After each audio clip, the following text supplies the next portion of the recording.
There he is. What's up, my brother? What's up, brother? How are you? Good, man. I know you were a busy dude. Thanks for taking the time to do this. My pleasure. So I am so pumped for this fight this weekend, as I know you are too.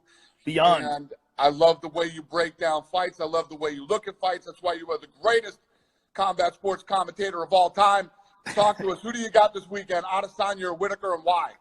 I never give predictions. I don't know what's going to happen because we don't really know until they fight. But what I do know is that I believe that Adesanya, Stylebender, is the most technical striker in the division, and I think he's the most technical striker that Whittaker's ever fought. He's very dangerous. That said, Whittaker is incredibly diverse. He can do so many different things, and he finds ways to win. And since moving up to 185 pounds, he's been fantastic.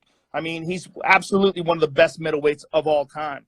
This is a chance for Stylebender to really cement his legacy. He really, right now, has the opportunity to face in Whittaker one of the greatest middleweight champions ever, and he has a chance to catch him in his prime. And if Stylebender can beat Whittaker, he lives up to the hype, because right now his hype is substantial. The way he put away Derek Brunson, the way he fought, particularly in the last round against Kelvin Gastelum, showed that he could overcome adversity, showed heart. I mean, he got rocked in that first round against Kelvin. And Kelvin is no joke. He's a dangerous guy, and Stylebender showed the full array of his skills in that fight. I'm so pumped for this fight. I cannot wait. I think it's one of the greatest middleweight fights of all time, the most hyped-up middleweight fights of all time, and two of the most skillful guys of all time in their prime. I mean, both guys are essentially right now at the peak of their greatness, and we just have to find out who's greater.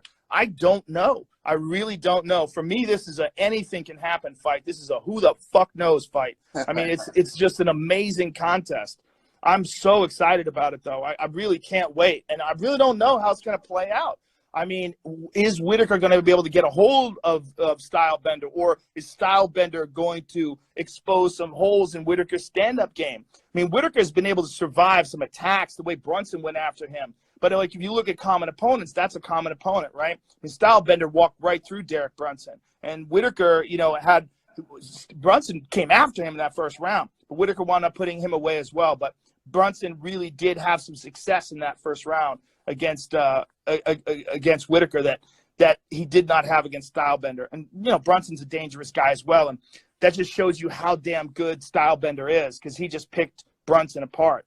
But the way that Whittaker was able to survive against Yoel Romero, who is still to this day one of the most dangerous guys ever in the middleweight division, and especially with his wrestling. I mean, he blew out Whittaker's knee early in the first fight, and Whittaker was still able to stuff the takedown attempts, keep the fight on the feet, and win a decision. Who the fuck knows, man? It's just an awesome, awesome fight. I just cannot wait. It's true. Everything you said is absolutely true. The other question is, does Whittaker get in there, not like the stand-up, and choose to wrestle? Yes. I mean, he's the guy who could have wrestled in the Olympics, but didn't. So, you know, and one of the big things that worried me early on about Stylebender was his wrestling, and would he have a hard time in the UFC? But his takedown defenses look incredible, and he's done pretty well for himself. Well, he's very smart, and he waited till he got to the UFC. I mean, Stylebender could have fought in the UFC several years ago and thought about doing it, but really wanted to make sure that he shored up all the holes in his game, particularly his takedown defense, really wanted to get that on point. And, I mean, he's had no problems with it at all in the UFC. Brunson tried to test it. He tried to take him down with no success at all. Kelvin did the same thing, but he's able to survive that.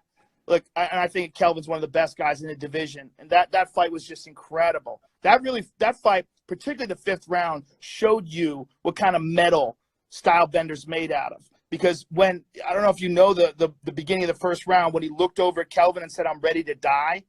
Do you know he said that? No, I didn't know that. He talked about it. He looked over, and he knew this was the fifth and final round. He knew this was everything. This was all on the run. And he said, you could see him say it. You could see his lips move. He goes, "I'm ready to die." And he just went out there and put it all on the fucking line and pulled it off. I mean, just dominated in that fifth and final round. He's a special guy, but so is Whittaker. That's why this is so good. It's just such a good fight for this division and for both of them and their careers and their legacies. It's a big fight. It's a huge fight. It really is. You know, I mean, the division's on fire right now. It really is. Fire. It's like the greatest talent that we've ever had at 185 pounds. It's right now, I believe. So true. I agree. Ladies and gentlemen, the best to ever do it, Mr. Joe Rogan. And remember, the prelims are at 8 o'clock Eastern on ESPN2, and the main card starts at 10 Eastern, 7 on the West Coast, ESPN, pay-per-view. Joe Rogan, I love you. Thank you for your time. I love you too, brother. Take care, man. I'll see you soon. All right, buddy. Bye-bye. Yeah, I'm looking forward to this card. Also, obviously, the main event of Adesanya against Whittaker. And Whittaker hasn't fought, it seems like forever since it's been a long time. Because he was, he got hurt again, right? He got hurt, and then he had the hernia last minute. Hernia, yes. Yeah. Like right before he had the like fight. a string, yeah. So he's had some bad luck. He's a tough dude, though. Yeah. But I kind of would like to see Adesanya, because I want to see Costa Adesanya. I think that would be awesome. But for me personally, I'm done doting Whittaker. I've doubted Whittaker in his last like 10 fights, and the dude just keeps winning. I know, 10 straight rounds with Yoel Romero. Crazy. How long ago was his last fight? When was that? I know Chris's was November of 18. Whittaker, I'm going to guess, was at least a year. No, Whittaker. It feels like longer, man. Maybe it might be. I'm going by purely with guessing. With Whittaker, it was June of 2018. Okay, a little over a year, 15, 16 months. All right. You know what it is? There's so many fights in between that it makes it feel like it's longer. You know what I mean? Yeah, they incorporate the interim and all that. You start to forget about it. That's right, that he beat Gastelum for the interim belt. Yeah, you do start to forget. And every weekend now, or every other weekend, there's a fight. And none of these main events are bad fights. They're all good fights. I mean, awesome. Chris is fighting Reyes in Boston on I want to say the 18th as a main event, and that's not a pay-per-view, I don't think, is it? No. You know, and that's just a non-pay-per-view main event. Jimmy, let me ask you. Whittaker lost to Wonderboy, right? Mm-hmm. And I'm thinking, Stylebender's movement, it's not the same as like a straight up karate guy or anything like that, but he does have such a fluid movement of in and out and his range. And then you look at the trouble that like he had with Wonderboy. It was at 170 though, you know. And a long time ago. How did the fight end with Wonderboy? Did Wonderboy stop him? No, or no? I don't remember, to be honest with you. We don't have it in front of us. Look at this. This is what why do I call in? I got to be difficult and ask shit. No. You're absolutely right. Fucking Robbie Fox. Listen, I don't know, man. I think it's interesting, man. Stylebender. I mean, you look at his fight with Derek Brunson and crazy. You look at all these fights that he's having, you can't just chalk it up that these other guys are having a rough night, just in general, you know? I mean, Stylebender is something else. And then even the Gastelum fight where he showed like he could come back from that adversity of getting really badly rocked and coming back and winning that fight, that 5th round where he poured it on. Like, he is really an incredible fighter. He's more than just a highlight reel. And more well-rounded than he's given credit for, that people think maybe if they just get him down, that's another thing. Yeah, he showed like those crazy rolls to get out of takedowns and stuff. Like he's got some experience. That was by the way, Matt, that was a first round TKO. Wow. Of Robert Whittaker. And it's hard to it's hard to imagine that he's lost 3 out of 4. Wonderboy has lost 3 out of 4, which is but amazing. wasn't some of the Darren Till fight was crazy. He won that fight. You know what? Good call. I thought he won that fight. And do you remember we talked before, Matt? I thought that Volkan Oezdemir beat Dominic Reyes. I thought he got robbed on that fight. So I mean, Reyes is definitely a great fighter, but I also think he is beatable. Dude, well, I mean, listen. Everybody's beatable. I mean, you could say what happens if somebody else had their arm around Habib's neck. You know, anybody's.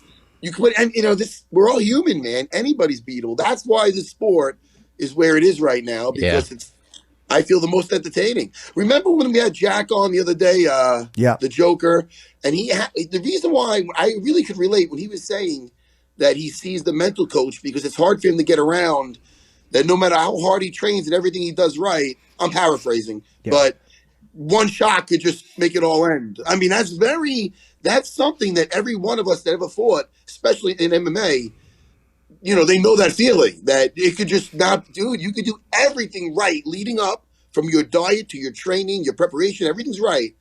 One zig when you should have zig and a fucking, I don't want to throw anything out there that's going to possibly, I don't want to fucking jinx anybody or anything, but and something could come out of there and could fucking end the night and whatnot. So it's just, listen. Well, that's what happened to him. Very stressful. And that was what happened against Cannonier.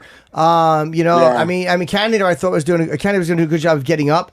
But I thought Hermansson was going to win that fight because, again, a lot of times take the guy who's more ferocious on the ground because I always think you're going to get a hold of the guy at least once. Yeah.